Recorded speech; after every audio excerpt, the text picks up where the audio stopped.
Bom, pessoal, dando sequência ao segundo elemento da culpabilidade, a potencial consciência da ilicitude. Tá? Já analisamos a imputabilidade, todas as causas que elimina a imputabilidade, tornando o agente inimputável, doença mental, desenvolvimento mental incompleto ou retardado, embriaguez completa, proveniente de caso fortuito ou força maior. Tá?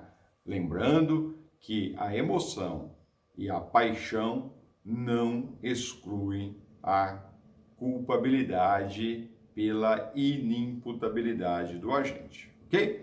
A potencial consciência da ilicitude, segundo elemento da culpabilidade, nós já fizemos aquela análise prévia, dizendo que a diferença da inimputabilidade ou da imputabilidade com a potencial consciência da ilicitude é que lá na imputabilidade você verifica se o indivíduo tem ou não uma causa mental deficiente. Portanto, na imputabilidade você volta a sua análise para uma questão mental, enquanto na potencial consciência da ilicitude, você, para verificar se o indivíduo tem possibilidade de conhecer o caráter ilícito daquele fato em que ele está envolvido, você precisa verificar e fazer uma análise de caráter cultural, tá? Tá lá o exemplo que eu mencionei para vocês do índio.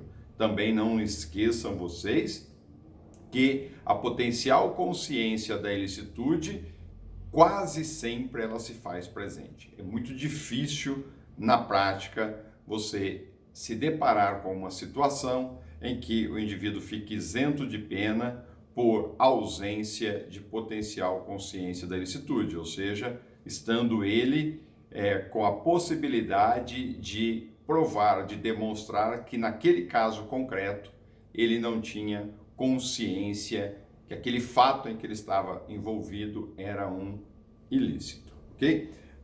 A potencial consciência da ilicitude, ela encontra-se então inserida no artigo 21 do Código Penal. Nós já verificamos a imputabilidade no artigo 26, né, que extrai a imputabilidade do artigo 26. Nós verificamos a menoridade no artigo 27 e verificamos também, analisamos a embriaguez completa e involuntária no artigo 28 do Código Penal. Agora, a potencial consciência da ilicitude, o elemento, a causa que a exclui, encontra-se descrita pelo legislador no artigo 21 do Código Penal. Olha o que diz o artigo 21. Erro sobre a ilicitude do fato. Nós já mencionamos essa diferença do chamado erro de proibição, elencado no artigo 21 do Código Penal, com o erro de tipo elencado, descrito no artigo 20 do Código Penal. Tá?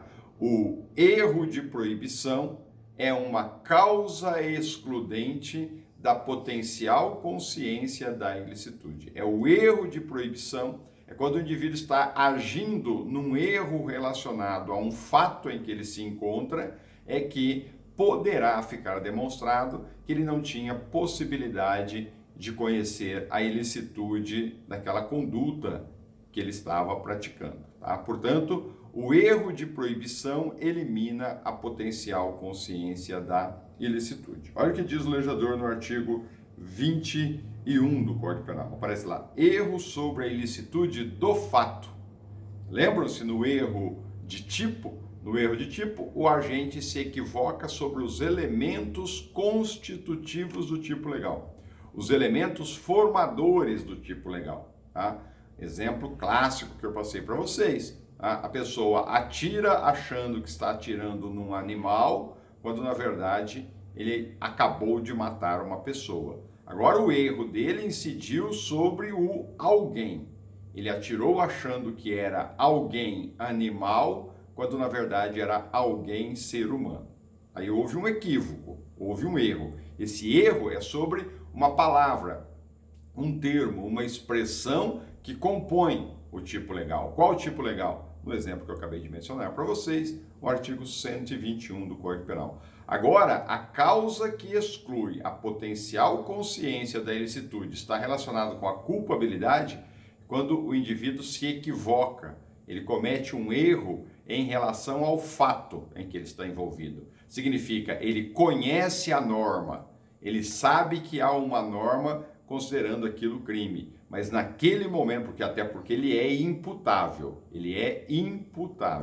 Entretanto, naquele momento, diante daquela situação, ele acaba se equivocando sobre o fato em que ele está envolvido. Então veja o que diz o artigo 21 do Código Penal. O desconhecimento da lei é inexcusável, ou seja, ninguém pode alegar que desconhece a lei, sendo imputável. Portanto, nós não estamos aqui diante de uma situação de inimputabilidade, e sim de falta de consciência da ilicitude, de possibilidade de desconhecer a ilicitude do fato. É essa situação que te leva a um erro sobre o fato. Erro sobre o fato nada mais é do que o erro de proibição inserido no artigo 21 do Código Penal. Aí o legislador diz, na sequência, o erro sobre a ilicitude do fato, se inevitável, isenta de pena. Por que se inevitável, isenta de pena? Porque elimina a possibilidade de conhecer a ilicitude do fato, a potencial consciência da ilicitude. Se evitável, poderá diminuir a pena de 1/6 a 1/3. E o parágrafo único do legislador diz, considera-se evitável o erro se o agente atua ou se omite sem a consciência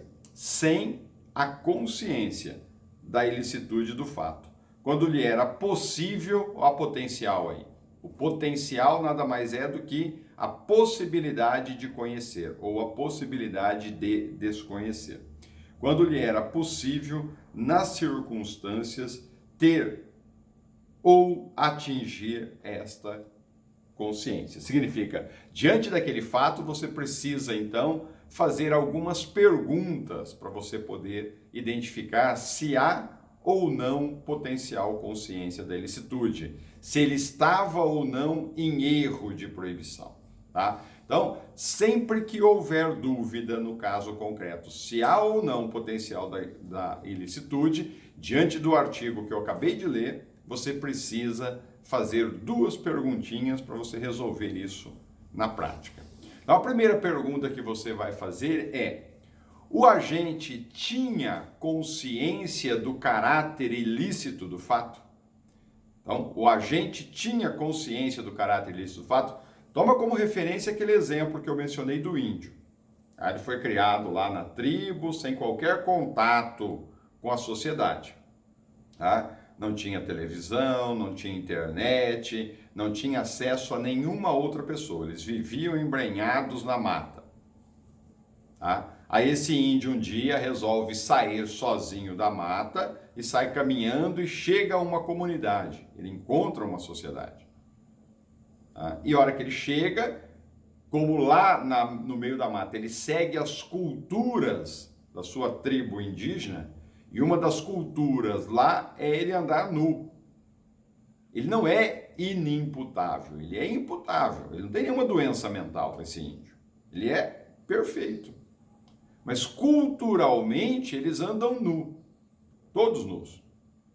E aí a hora que ele chega numa comunidade, todos começam a olhar para ele porque ele está nu. E todos estão vestidos. E ele consegue identificar essa diferença. Aí então ele adentra numa loja e subtrai roupas, veste e continua andando. Cometeu um crime de furto, o fato é típico e ilícito. Agora preciso saber se há culpabilidade. Ele é imputável? Ele é imputável, ele não tem nenhuma doença mental. Então, não é a inimputabilidade que vai isentá-lo de pena. Agora eu preciso analisar a potencial consciência da ilicitude. Em decorrência da cultura em que ele vivia, ele poderia ter se equivocado e cometido um erro de proibição?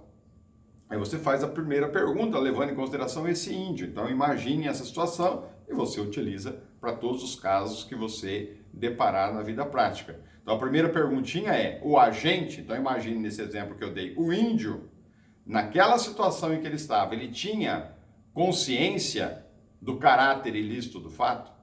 O que você está apurando com essa pergunta? Você está apurando a potencial. Tinha a possibilidade de conhecer? Se a resposta for sim, aquele índio tinha a possibilidade de conhecer. Por quê? Porque aquele índio ele tinha acesso à televisão ou à internet, por exemplo. Aqui não é o caso do nosso exemplo. Se ele tinha, nesse caso, há potencial consciência da ilicitude. Tá? Se há potencial consciência da ilicitude, significa que ele é imputável, tem potencial consciência da ilicitude, são até agora os dois elementos necessários para a análise da culpabilidade. Então, a princípio está a culpabilidade. Então, presente a potencial consciência da ilicitude, você passa a analisar o terceiro elemento, que ainda a gente não chegou nele, que é a chamada exigibilidade de conduta diversa, tá? Que nós vamos falar dele daqui a pouquinho. Tá? Então, a pergunta é essa. Ele, naquela situação em que ele estava, ele tinha consciência do caráter ilícito do fato, ou seja, ele tinha potencial consciência do caráter ilícito do fato, na hora que ele subtraiu aquelas roupas? Ele tinha condições de conhecer que aquilo era crime? Se a resposta for sim, ele tinha plena condição de conhecer, está presente a potencial consciência da ilicitude. Aí vamos analisar o terceiro elemento, que é a exigibilidade de conduta diversa. Se a resposta for não, ele não tinha.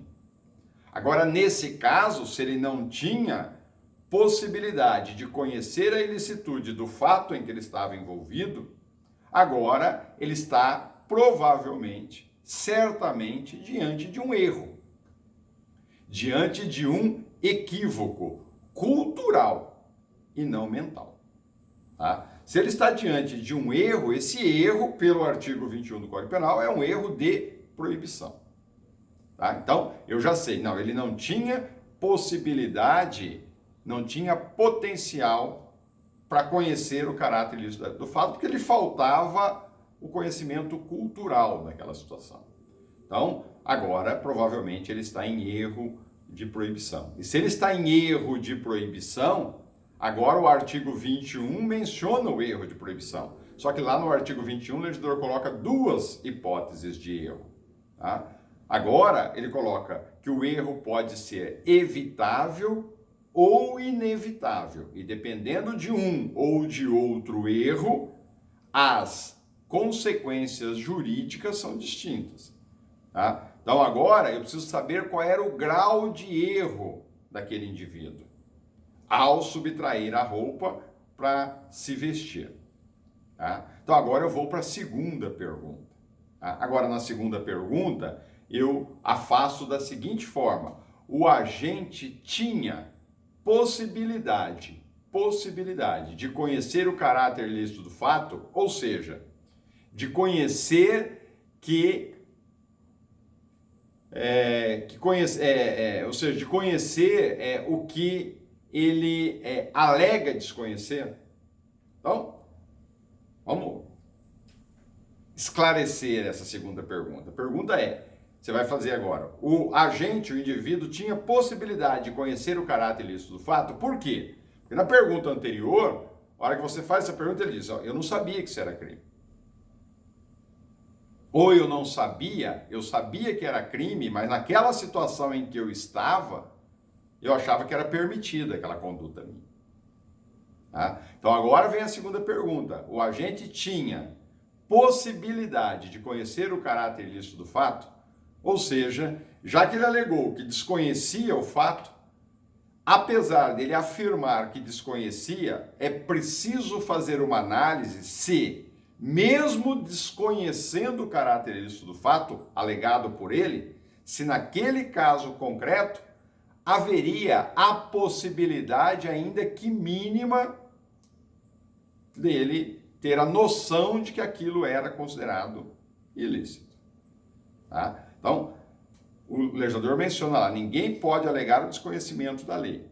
Então, não pode alegar que desconhece a lei. Tá? Ele vem lá e diz o seguinte, olha, eu desconhecia que aquele fato era gerador de um crime.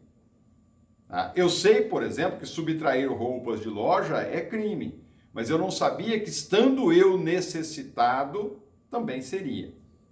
Seria mais ou menos esta a situação. Se a resposta a essa pergunta for sim, o agente tinha possibilidade de conhecer aquilo que ele alegou desconhecer, agora o erro de proibição é denominado ou é considerado ou é de grau inexcusável. Lembram-se disso lá do erro de tipo? Lá no erro de tipo nós também tínhamos erro de tipo excusável, erro de tipo inexcusável. Aqui nós temos erro de proibição inexcusável. Por que inexcusável? Porque ele tinha possibilidade de conhecer o caráter ilícito do fato, mesmo ele alegando que naquela situação em que ele se encontrava, ele a desconhecia. Então, se havia a possibilidade dele, com um esforço maior, ter verificado que aquilo não era possível ter realizado e assim ele ainda o fez, o erro de proibição é inexcusável, ou seja, evitável, vencível. Se é um erro de proibição vencível, evitável ou inexcusável, o legislador no artigo 21 caput diz que nesse caso não há isenção de pena, não há potencial consciência não há potencial inconsciência da ilicitude. Portanto, continua havendo consciência da ilicitude. Entretanto, ele vai ter direito a uma redução de pena de 1/6 a 1/3. Ok? Tranquilo? E se a resposta for a essa segunda pergunta, não, ele não tinha a mínima condição realmente de conhecer a ilicitude daquele fato em que ele estava envolvido. Agora, então, eu estou diante de um erro de proibição excusável, ou seja, inevitável. Logo, agora sim, ele ficará isento de pena. Nesse caso, não há potencial consciência da ilicitude. Se não há potencial consciência da ilicitude, não há culpabilidade. Veja que, na prática, conforme eu mencionei, é muito difícil você conseguir fazer prova de que o indivíduo não tinha potencial consciência da ilicitude, portanto, o erro dele era de proibição excusável. Tá? Veja, já trabalhei com uma situação, fazer um relato bem rapidinho para vocês, que é a seguinte situação, ó. O indivíduo morava numa propriedade rural e essa propriedade rural vinha, ao longo do tempo, sendo transferida, né, de pai para filho. Tá? Então, a propriedade começou lá com o bisavô, depois passou para o avô, depois passou para o pai e o filho continuava na mesma propriedade. Óbvio que agora, por uma questão de herança, ela foi reduzindo a sua área. Mas, enfim, nesta área rural tinha lá um córrego ou um rio. E desde lá do bisavô dele era comum, era culturalmente normal cultivar arroz, milho, feijão, abóbora e etc. às margens desse córrego ou desse rio. Era cultura na várzea. E o bisavô dele fez e viveu assim, o avô dele dessa forma, o pai dessa forma, e um belo dia ele está lá plantando ou arando, né, a terra às margens de um rio ou de um córrego, ou seja, em área de preservação permanente. É crime, está lá no Código Ambiental. E aí vem lá o policial ambiental e diz para ele, olha, a uma distância de tantos metros o senhor não pode cultivar. O senhor sabia disso? Ele falou, eu sabia que tem uma lei aí, um código que fala que a gente não pode cultivar. Eu sabia que era crime, mas eu não sabia que tinha essa distância. Eu achava que a gente não podia, de repente, fazer valas e a água desse córrego, desse rio, adentrar na propriedade, etc. e tal. Mas cultivar, até porque o meu bisavô cultivava, meu avô cultivava, meu pai cultivava. Agora é uma situação em que ele está dizendo, olha, eu sei que existe uma lei, mas eu desconheço que eu esteja diante desse fato que eu estou envolvido, violando esta lei. Agora você precisa fazer aquela análise que eu mencionei naquelas duas perguntas. Tá? Ele alegou desconhecer um fato que é possível ele conhecer. Aí você vai verificar a questão cultural da família dele. Beleza, o bisavô, o avô, o pai cultivava ali. Mas atualmente, levando em consideração que ele mora num estado, numa região, que ele tem acesso à internet, tem acesso à televisão, ele assiste telejornais todos os dias, ele não é analfabeto, portanto ele lê e etc. Tá? Pode ele alegar o erro de proibição? Pode, mas esse erro de proibição dele vai ser um erro excusável, de forma a isentá-lo de pena pela ausência de potencial consciência da ilicitude? Certamente não. Ele pode até alegar erro de proibição, mas esse erro de proibição dele será considerado um erro de proibição inexcusável, na pior das hipóteses. Você conseguir, se ele, né, ou você como advogado dele, conseguir fazer prova disso. Porque talvez, dependendo da região, do local em que ele se encontra, provavelmente nem erro de proibição há aí. Olha a dificuldade para você fazer prova disso. É muito complicado, tá bom? Então fique aí a orientação. Por isso que eu dei o exemplo lá do índio, para que vocês memorizem. Que era uma situação totalmente atípica, fora da normalidade. Ainda que ele vivesse lá na mata, fosse um índio, mas ele tivesse acesso, por exemplo, à internet, esse erro de proibição dele já não seria mais excusável. Portanto, ele não ficaria isento de pena, diante daquele quadro que eu acabei de mencionar para vocês. Tá? Então, é muito difícil você futuramente, como advogado, fazer prova da existência do erro de proibição excusável que elimina a potencial consciência da ilicitude. Voltando ainda no artigo 21 do Código Penal, vamos dar uma analisada nele com mais calma para a gente poder finalizar. Veja, o artigo 21 do Código Penal, conforme eu mencionei, trata do erro de proibição. E o erro de proibição, conforme nós acabamos de analisar, ele pode eliminar a potencial consciência da ilicitude. Quando que ele pode? Se ele for excusável. Se ele for inexcusável, não. Tá? Então vamos de novo fazer essa análise. O erro de proibição, que pode eliminar a potencial consciência da ilicitude, se for inexcusável, significa vencível, evitável, ele vai isentar de pena pela ausência de culpabilidade? Não. Esse erro vai apenas dar direito ao indivíduo a uma redução da pena de 1/6 a 1/3. O que é esse erro de proibição inexcusável? O erro de proibição inexcusável é aquele que, apesar da falta de consciência da ilicitude do fato em que ele está envolvido, constata-se, pelas perguntinhas que nós fizemos, que o agente ainda assim possuía condições de ter adquirido tal conhecimento. Seja com algum esforço de inteligência, uma situação atípica, por exemplo, aquele índio, mas mesmo sendo atípica, nada impedia-o de, ao ver todo mundo com roupas, ele sabia que não poderia pegar naquela loja. Então, se isso ficar demonstrado, o erro, apesar de ele viver fora da sociedade, culturalmente andando nu, ele poderia ter, pelo raciocínio, pela sua inteligência, por isso que ele não é inimputável, ter observado ou constatado ou concluído que ali não era um local para ele apanhar aquela roupa da forma como ele apanhou. Então, por um esforço de inteligência, ou seja pelos conhecimentos que ele poderia aprender a partir da vida em comunidade, então, veja, ele poderia parar uma pessoa ali e questionar, por que vocês estão vestidos? Onde que vocês adquirem essas roupas? Por que eu não tenho?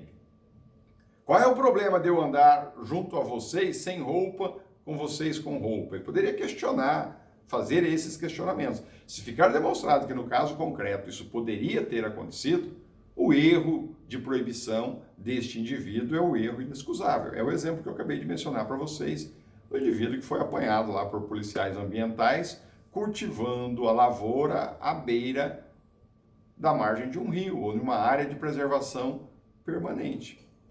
Veja, poderia ele ter questionado, procurado os órgãos ambientais antes para verificar se ali ele poderia, qual o procedimento? Sim, ele tinha condições de identificar tudo isso? Sim. Não poderia ele alegar erro. Se alegar o erro, o máximo que vai acontecer é esse erro ser considerado inexcusável. Portanto, só com direito a uma redução da pena. Isso numa possibilidade extremamente fora do normal para que isso aconteça. O erro de proibição, ele pode ser também, então, conforme nós já mencionamos, excusável, ou seja, invencível, o nome já diz, Qualquer pessoa que tivesse uma cultura equiparada daquele indivíduo naquelas mesmas condições de vida em que ele sempre viveu, também teria se equivocado conforme ele se equivocou. Portanto, agora esse erro é invencível para todos que estão dentro daquele nível cultural em que está aquele indivíduo.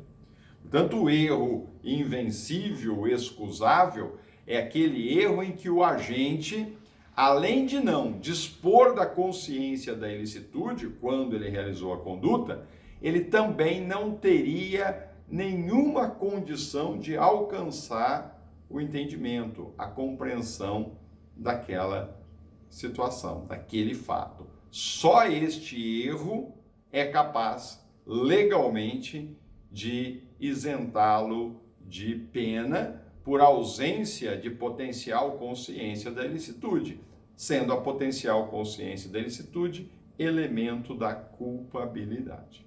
Tranquilo? Entendido isso? Então tá aí. Esse erro de proibição, pessoal, ele também tem algumas classificações. Esse erro de proibição ele pode ser classificado em erro de proibição direto ou erro de proibição indireto. Tá? Nós vamos analisar o erro de proibição direto para finalizarmos este tema e partir já para o último elemento da culpabilidade, que é a exigibilidade de conduta diversa. Finalizando aqui, vocês já terão condições de verificar quando o agente é imputável ou inimputável, quando ele tem potencial consciência da ilicitude ou quando ele não tem essa potencial consciência da ilicitude, e não tendo, sendo ela invencível, tá? Excusável, tá? Aí sim ele ficará isento de pena, é o chamado erro de proibição. Tá? Esse erro de proibição recebe a classificação de direto ou de indireto. Quando que ele é um erro de proibição direto? Ele é um erro de proibição direto quando a falsa percepção da realidade recai sobre a proibição constante num tipo penal incriminador. Então você tem uma norma penal, tá? Você tem uma norma penal descrevendo um comportamento fático como sendo proibido. E o agente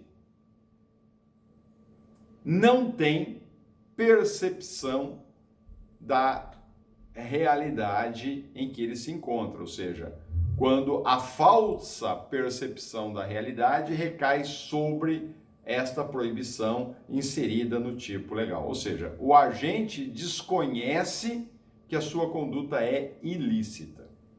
Tá? É aquele famoso dito popular que todo mundo provavelmente já ouviu. Tá? Quando a pessoa vira e fala o seguinte: achado não é roubado. E aí a pessoa se equivoca, né? Achado não é roubado. Eu estava passando na rua, eu vi que lá na frente caiu um objeto do bolso do indivíduo e ele foi embora. Né? Eu passei, estava na rua, eu achei, se eu achei é meu, achado não é roubado. Eu não subtraí nada de ninguém. Eu encontrei caído na rua e eu vi que caiu do bolso de alguém. Só que aí você tem que fazer aquela análise se o indivíduo encontrava-se em erro de proibição, se esse erro é excusável ou se é inexcusável. E diante dessa situação, esse erro de proibição recebe a classificação ou a denominação de erro de proibição direto. Por quê? Porque, na verdade, há crime, né? Aquela famosa frase, achado não é roubado, é mentirosa. Porque o achado pode sim ser crime. E qual é o crime? Artigo 169, parágrafo único, inciso 2 do Código Penal. Apropriação indébita de coisa achada. Se você viu caindo do bolso de alguém, o que a lei determina? A lei determina que você precisa apanhar o objeto e entregar para aquele indivíduo. Caiu do seu bolso. Ou se o indivíduo foi embora e você não o conhece, você precisa procurar uma autoridade e fazer a entrega daquele objeto a uma autoridade que vai tentar localizar o proprietário. Quando você vem com essa história de que o achado não é roubado e se apropria da coisa sabendo que pertence a um terceiro, isso é crime. Tá? Mas aí, se você estiver diante de um erro de proibição, tá? Esse erro de proibição, seja ele excusável ou inexcusável, recebe a classificação de erro de proibição direto. E nós temos o erro de proibição indireto ou erro de permissão, são termos sinônimos. Quando que acontece o erro de proibição indireto ou erro de permissão? Ele ocorre quando a falsa percepção da realidade recai sobre uma norma permissiva. O direto recai sobre um tipo penal incriminador. Agora, no indireto, erro de proibição indireto, a falsa percepção da realidade recai sobre um tipo ou uma norma penal permissiva. Ou seja, o agente agora sabe que a sua conduta é ilícita, mas ele crê que naquela situação em que ele se encontra, naquele caso concreto em que ele está, havia uma excludente de ilicitude que lhe era favorável. Então, um exemplo, tá? Isso eu já presenciei também na prática, né? Então, o marido sabe que é crime agredir a mulher, mas ele acredita que, pelo fato dela ter sido infiel na relação com ele, tá? Ele está cobertado por um exercício regular do direito, né? Só para finalizar, eu já atendi um indivíduo que ele agrediu a mulher dele, e a hora que ele chegou lá no plantão, você virava e perguntava assim para ele, mas o senhor sabe que não pode agredir a mulher? Ele falou, não pode agredir a mulher, eu sei. Eu falei, por que o senhor agrediu a sua mulher? Ele virou e falou assim, não, mas a minha eu posso. Tá? Então, na cabeça dele, ele não poderia agredir outras mulheres, mas aquela com quem ele estava morando junto era dele, patrimônio dele, e aquela ele poderia agredi-la. Tá? Essa é a situação, porque ele dizia que, ou ele, na cabeça dele, ele imaginava que, como a mulher é dele, ele poderia agredi-la, porque assim o fazendo, ele estaria no exercício regular do direito. Conforme ele me disse, ele estava dando um corretivo na mulher para ela aprender a fazer a coisa conforme ele queria. Então, na cabeça dele, ele estava exercendo regularmente um direito, quando, na verdade, não o estaria. Tá? Essa é a situação. Pessoal, tanto o erro de proibição direto como o erro de proibição indireto, ele pode ser inexcusável, redução de pena, ou excusável, isenção de pena. Beleza? Falta só o último elemento da culpabilidade.